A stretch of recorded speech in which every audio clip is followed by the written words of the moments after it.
আসসালামু আলাইকুম শিক্ষার্থী বন্ধুরা, আশা করি তোমরা অনেক ভালো আছো। আওয়ার স্কুলের আইটি বাংলা ক্লাসে তোমাদের স্বাগতম। আজকের ক্লাসে আমরা 3.3.4 তথ্যমূলক রচনার ধরন এই টপিকটা পড়ব। আত্মস্মৃতি শিরোনামের লেখাটিকে কেন অভিজ্ঞতাভিত্তিক তথ্যমূলক রচনা বলা যায়? তোমার উত্তরের পক্ষে যুক্তি দাও। আমরা তো সবাই জানি এটি একটি অভিজ্ঞতাভিত্তিক তথ্যমূলক রচনা, কিন্তু কেন আমরা এটিকে অভিজ্ঞতাভিত্তিক তথ্যমূলক রচনা বলছি? এটি তো অভিজ্ঞতাভিত্তিক তথ্যমূলক রচনা না হয়ে লাইব্রেরি ভিত্তিক বা পর্যবেক্ষণ ভিত্তিক রচনাও হতে পারত। কী কারণে আমরা এটাকে অভিজ্ঞতাভিত্তিক তথ্যমূলক রচনা বলছি তাই এখানে আমাদের উল্লেখ করতে হবে। এটা দেখার আগে আমরা একটু তথ্যমূলক রচনাটি একটু বিস্তারিত জেনে নিই। তথ্যমূলক রচনা, তথ্য পরিবেশন করাই যে রচনার মূল লক্ষ্য তাকেই তথ্যমূলক রচনা বলে। তথ্যমূলক রচনা বিভিন্ন ধরনের হতে পারে, যেমন লাইব্রেরি ভিত্তিক, পর্যবেক্ষণ ভিত্তিক, অভিজ্ঞতা ভিত্তিক। লাইব্রেরি ভিত্তিক তথ্যমূলক রচনা কাকে বলে? লাইব্রেরিতে সঞ্চিত তথ্যের উপর ভিত্তি করে লাইব্রেরি ভিত্তিক তথ্যমূলক রচনা লেখা হয়। তাহলে লাইব্রেরিতে সঞ্চিত তথ্যের উপর ভিত্তি করে যে তথ্যমূলক রচনা লেখা হয় তাকেই লাইব্রেরি ভিত্তিক তথ্যমূলক রচনা বলে। এ ধরনের তথ্যমূলক রচনা লেখার জন্য লাইব্রেরিতে সংরক্ষিত পত্রপত্রিকা, বই, দলিলপত্র, নথিপত্র, বিভিন্ন ধরনের প্রত্নবস্তু, পুঁথি, অডিও, ভিডিও ইত্যাদি তথ্য সংগ্রহ করা হয়। আমরা যখন 3.3.1 তথ্যমূলক রচনার বৈচিত্র্যটি পড়ি তখন আমরা এগুলো দেখেছিলাম। এরপর পর্যবেক্ষণ ভিত্তিক তথ্যমূলক রচনা, সংগৃহীত তথ্য উপাত্তের ভিত্তিতে পর্যবেক্ষণ ভিত্তিক তথ্যমূলক রচনা লেখা হয়।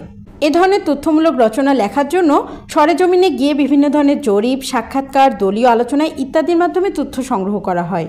তাহলে বিভিন্ন ধরনের স্থানে পর্যবেক্ষণ করতে গিয়ে বিভিন্ন ধরনের তথ্য উপাত্তের ভিত্তিতে যে রচনা লিখিত হয় তাকেই পর্যবেক্ষণ ভিত্তিক তথ্যমূলক রচনা বলা হয়। এরপর অভিজ্ঞতা ভিত্তিক তথ্যমূলক রচনা, নিজের অভিজ্ঞতার উপর ভিত্তি করে অভিজ্ঞতা ভিত্তিক তথ্যমূলক রচনা লেখা হয়। এ ধরনের তথ্যমূলক রচনা লেখার জন্য নিজের জীবনের বিভিন্ন পর্যায়ের অভিজ্ঞতা, স্মৃতি, ডায়েরি, পারিবারিক সংগ্রহ ইত্যাদি থেকে তথ্য সংগ্রহ করা হয়। তাহলে অভিজ্ঞতা ভিত্তিক তথ্যমূলক রচনা কোনটি? যেটিতে নিজের অভিজ্ঞতার উপর ভিত্তি করে লেখা হবে। এই অভিজ্ঞতাটি হতে পারে বিভিন্ন পর্যায়ের বিভিন্ন ধরনের স্মৃতি, ডায়েরি, পারিবারিক সংগ্রহ ইত্যাদির মাধ্যমে। তো শিক্ষার্থীরা, আমরা এখান থেকে একটু আইডিয়া পেলাম। এখন আমরা জানবো আত্মস্মৃতি শিরোনামের লেখাটিকে কেন আমরা অভিজ্ঞতা ভিত্তিক তথ্যমূলক রচনা বলতে পারি। আত্মস্মৃতি শিরোনামের লেখাটিকে অভিজ্ঞতা ভিত্তিক তথ্যমূলক রচনা বলা যায় কারণ তথ্য পরিবেশন করাই যে রচনার মূল লক্ষ্য তাকেই তথ্যমূলক রচনা বলে। আর নিজের অভিজ্ঞতার উপর ভিত্তি করে যে তথ্যমূলক রচনা লেখা হয় তাকে অভিজ্ঞতা ভিত্তিক তথ্যমূলক রচনা বলা হয়। এ ধরনের রচনা লেখার জন্য জীবনের বিভিন্ন পর্যায়ের অভিজ্ঞতা, স্মৃতি, ডায়েরি, পারিবারিক সংগ্রহ ইত্যাদি থেকে তথ্য সংগ্রহ করা হয়। শিক্ষার্থীরা, আমরা একটু আগে যা পড়ে আসলাম তা আমরা এখানে লিখেছি।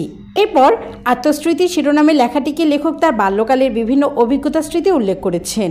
এই রচনায় তিনি তার গ্রামের অপরূপ দৃশ্য তুলে ধরেছেন এবং সেই সময়কার বিভিন্ন আন্দোলনের কথা উল্লেখ করেছেন। অর্থাৎ এই রচনাটিতে লেখক নিজ অভিজ্ঞতার ভিত্তিতে বিভিন্ন তথ্য উল্লেখ করেছেন। তাই এই লেখাটিকে অভিজ্ঞতা ভিত্তিক তথ্যমূলক রচনা বলা যায়। তো শিক্ষার্থীরা, আশা করি তোমরা বুঝতে পেরেছ আত্মস্মৃতি শিরোনামের লেখাটিকে কেন অভিজ্ঞতা ভিত্তিক তথ্যমূলক রচনা বলতে পারি। পরের ক্লাসের আমন্ত্রণ জানিয়ে আজকের ক্লাস আমি এখানেই শেষ করছি। ধন্যবাদ।